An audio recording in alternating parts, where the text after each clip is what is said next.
अस्सलाम वालेकुम dear aspirants, आप देख रहे हैं सैयद फाजिल बुखारी यूट्यूब चैनल और मैं हूं सैयद वसी शाह बुखारी।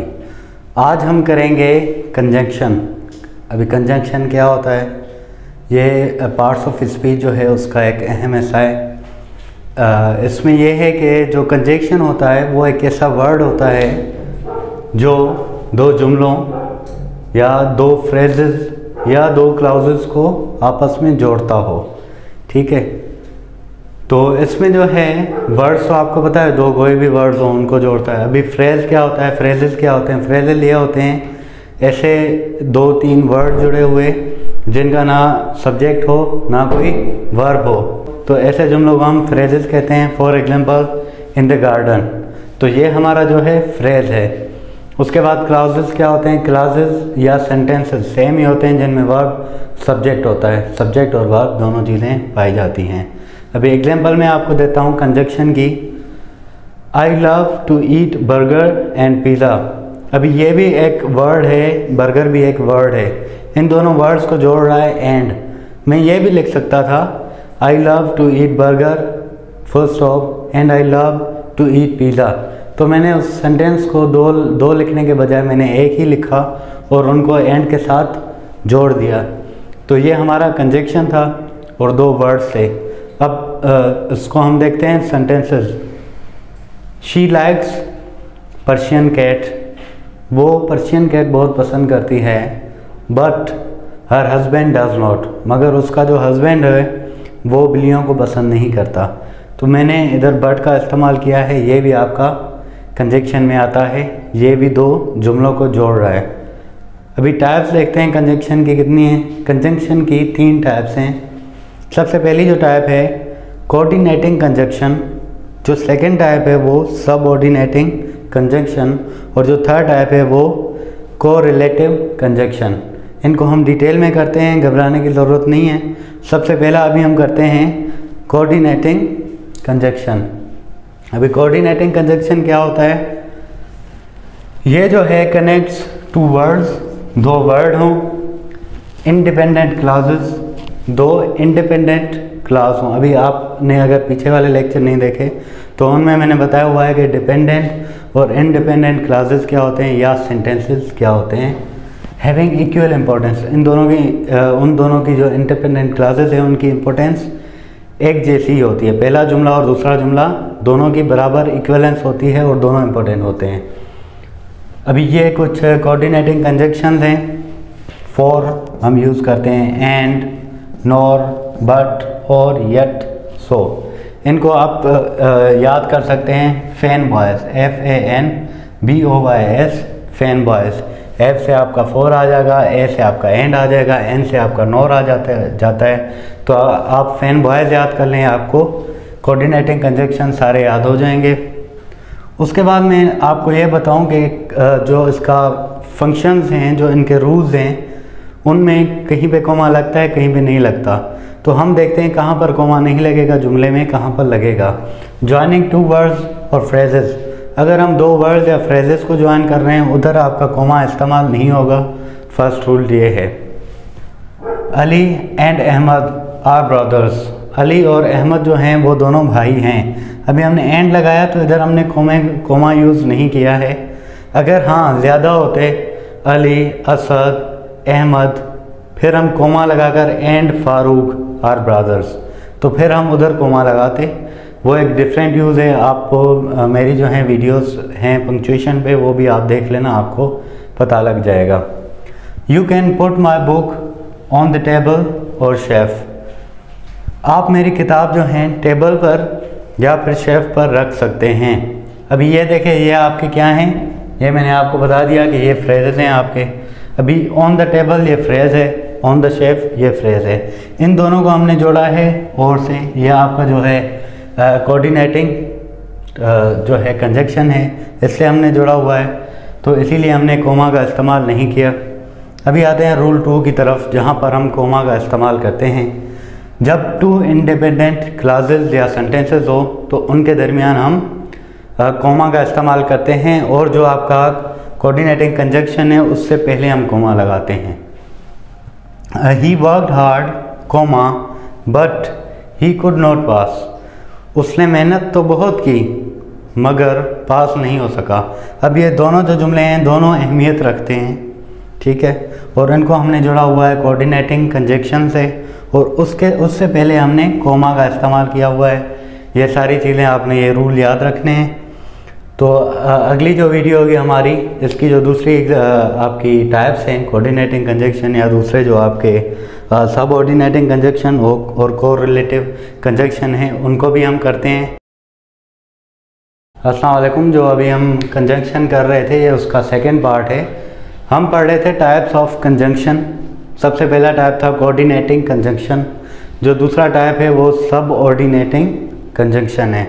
अभी सब ऑर्डिनेटिंग कंजक्शन से देखें, सब ऑर्डिनेटिंग कंजक्शन मतलब कि ऐसे जो दो क्लासेस, ठीक है, ऐसा वर्ड जो दो क्लासेस को एक दूसरे के साथ जोड़ता हो। मतलब एक जुमला मैंने बताया तो उसकी फुल मीनिंग नहीं होगी जब तक दूसरा जुमला मैं ना बोलूं।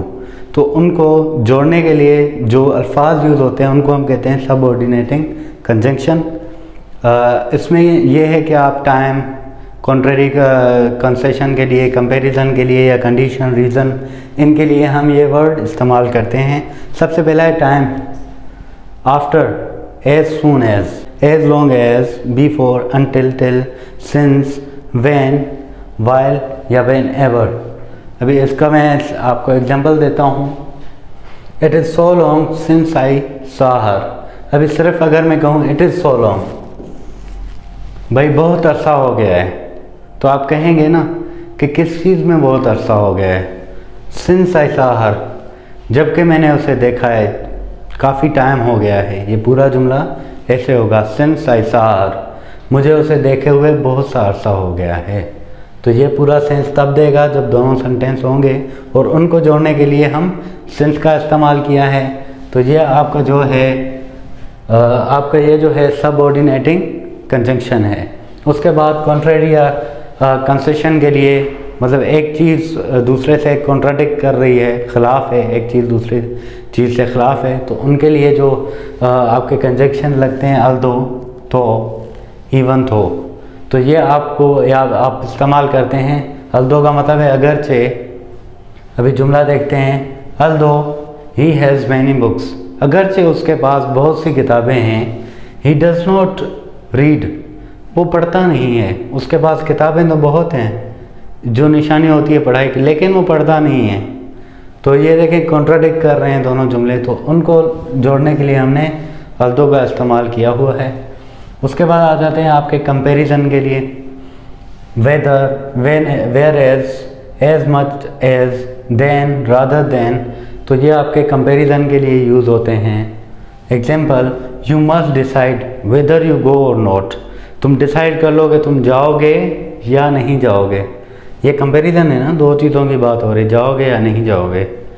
तो इसमें हम दूसरे भी जो वर्ड दिए हुए हैं ये भी हम जैसे देन है हम इस्तेमाल करते हैं। तो उसके बाद ये कंडीशन पे आ जाते हैं। कंडीशंस के लिए यूज़ होते हैं इफ़, जो आप कंडीशनल सेंटेंस पढ़ते हैं उसमें इफ़ का इस्तेमाल होता है। Provided that, in case, only if, unless. तो ये जो सेंटेंस हैं ये भी आपके जो हैं सब ऑर्डिनेटिंग कंजक्शन है। तो इसका हम एग्जांपल देखते हैं। इफ़ ही पासेस CSS, अगर वो CSS पास करता है, तो अगर मैं इतना बोलूँ तो आपको समझ नहीं आएगा, तो इसीलिए हम इफ़ यूज़ करते हैं, ठीक है, कंडीशनल सेंटेंस है। He will join PSP group, अगर वो CSS पास करेगा तो PSP ग्रुप में जाएगा, पुलिस सर्विसेज ऑफ पाकिस्तान। उसके बाद रीज़न के लिए यूज़ करते हैं हम because, in order that, as, so that, since. ये वर्ड हम रीज़न के लिए यूज़ करते हैं। तो इनका भी हम एग्जांपल देते हैं। आई वोर रेड ड्रेस, मैंने रेड ड्रेस पहना या मैंने रेड ड्रेस पहनी। So that I could impress him, अभी लड़की कह रही है कि मैंने रेड ड्रेस इसीलिए पहनी कि मैं उसको इम्प्रेस कर सकूं। तो ये रीज़न पे आ गया, ठीक है। और इनको हमने जोड़ा है आपका किससे, सो दैट से। ये आपका क्या है, ये आपका है जनाब सबऑर्डिनेटिंग कंजंक्शन। तो इसका सेकंड भी हो गया। सबऑर्डिनेटिंग कंजंक्शन होता है दो क्लासेस को एक दूसरे के साथ जोड़ने के लिए जो एक दूसरे पर डिपेंडेंट हों। अगर एक बार एक जुमला लिखें तो पूरा नहीं होगा जब तक हम उसको दूसरे जुमले के साथ नहीं जोड़ते। यह आपका था सबऑर्डिनेटिंग कंजंक्शन। आगे हम अगले नेक्स्ट वीडियो में करेंगे कोरिलेटिव कंजंक्शन। तो कोरिलेटिव कंजंक्शन के लिए आप हमारा थर्ड पार्ट इस वीडियो का देखें। Thank you so much. हम पढ़ रहे थे कंजंक्शन के हमने टाइप्स पढ़े थे। पहला जो टाइप था कोऑर्डिनेटिंग कंजंक्शन, जो दूसरा टाइप था वो सबऑर्डिनेटिंग कंजंक्शन, और अब जो तीसरा पार्ट है वो कोरिलेटिव कंजंक्शन है, जिसको आज हम इस लेक्चर में डिस्कस करेंगे। तो कोरिलेटिव जो कंजंक्शन है वो क्या होता है? ये पेयर ऑफ वर्ड्स होते हैं, दो वर्ड होते हैं, उनका पेयर होता है, वो हमेशा साथ में लिखे जाते हैं और वो फ्रीक्वेंटली यूज़ होते हैं आपकी लैंग्वेज में। आप ऐसे लिख रहे हैं या कोई भी पैराग्राफ लिख रहे हैं तो उसमें ये पेयर ऑफ वर्ड्स यूज़ होते हैं to connect two ideas together. दो आइडिया होते हैं, उनको कनेक्ट करना, एक ही जुमले में बताना, तो उसके लिए हम जो है कोरिलेटिव कंजंक्शन यूज़ करते हैं। अब ये कौन से वर्ड हैं बताते हैं आपको। एग्जाम्पल, आप बोथ एंड का यूज़ करते हैं। बोथ, फिर कोई बीच में कोई वर्ड आ जाते हैं एक दो, फिर आपका एंड आ जाता है। उसके बाद आइदर के साथ आप और यूज़ करते हैं, आप वेदर के साथ भी और यूज़ करते हैं, आप नाइदर के साथ नन इस्तेमाल करते हैं, नॉट ओनली के बाद आप बट आल्सो इस्तेमाल करते हैं। And this is one of the favourite correlative conjunction है जिनको CHL एस्पायरेंट बहुत ज़्यादा यूज़ करते हैं। तो अभी इनके जुमले देखते हैं। जो पहला जुमला है, both Ali and Asad are intelligent. अभी ये बोथ के साथ हमने एंड का इस्तेमाल किया। ऊपर वाला आप देखें बोथ के साथ एंड लगेगा। Both Ali and Asad are intelligent. Asad और अली दोनों इंटेलिजेंट है। अभी असद की बात अलहदा है या अली की बात अलहदा है, लेकिन हमने दोनों को जोड़ के बताया है कि दोनों लड़के होशियार हैं। तो सेकंड जो जुमला है, either you should work hard और फेस द फेलियर। या तो तुम्हें मेहनत करनी चाहिए या फिर तुम्हें नाकामी फेस करनी पड़ेगी। या तो तुम्हें मेहनत करनी चाहिए या तो तुम नाकामी को फेस करो। ठीक है, दो चीज़ें हैं। उसके बाद जो है Pakistan is not only facing inflation but also political instability. Pakistan सिर्फ इन्फ्लेशन, महंगाई को फेस नहीं कर रहा, बट आल्सो बल्कि पॉलिटिकल इनस्टेबिलिटी भी है। यहाँ पर जो सियासी गेमा गेमी है वो भी चल रही है। ठीक है, स्टेबल नहीं है हमारी सियासत। तो ये दो बातें हमने एक ही जुमले में बताई और हमने नॉट ओनली बट आल्सो का इस्तेमाल किया। तो इस पर हमारा ये लेक्चर एंड होता है और हमारा कंजंक्शन जो टॉपिक है ये एंड होता है। तो मिलते हैं नेक्स्ट वीडियो में। Thank you so much.